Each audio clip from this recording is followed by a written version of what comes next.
Welcome to our video series celebrating St. John's Seminary 140th anniversary. I'm Thomas Lester, the Director of the Archive and Research Library for the Archdiocese of Boston. Join us as we learn about the early history and explore the grounds of this institution which has been forming priests in the Archdiocese of Boston since 1884.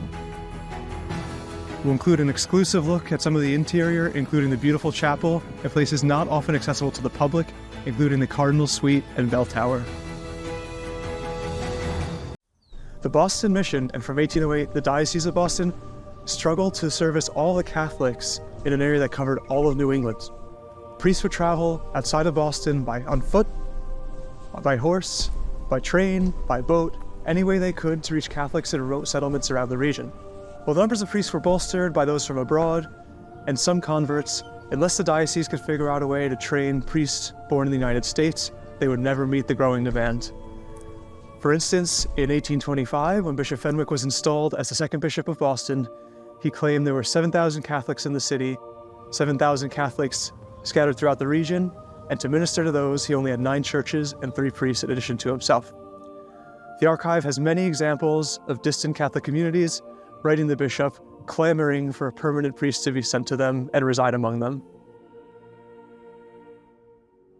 Boston's first bishop, Bishop John Cheverus, relied on priests who came from abroad who, like himself, were fleeing the French Revolution and persecution during that time. Often they would come and go in quick succession, so it was hard to maintain a steady supply of priests.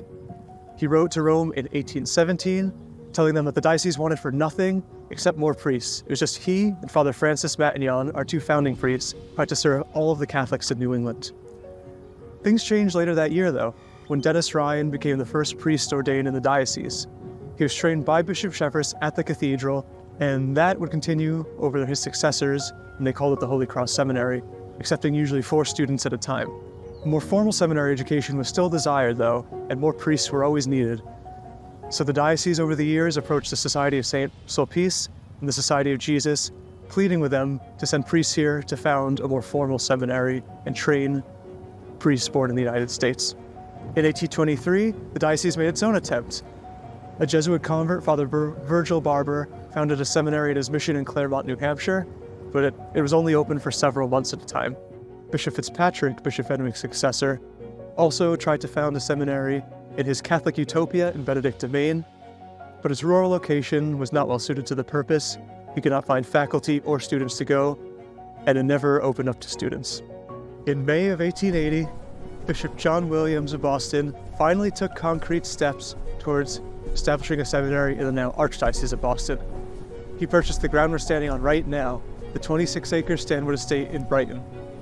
Construction began less than a year later, and by May 1844, the main college building and a temporary chapel had been completed and it opened for students in September 1844. Originally meant to be called Holy Cross Seminary after the students that were taught at the cathedral, Bishop Williams decided to name it after his own patron saint, St. John, and it was thus dedicated.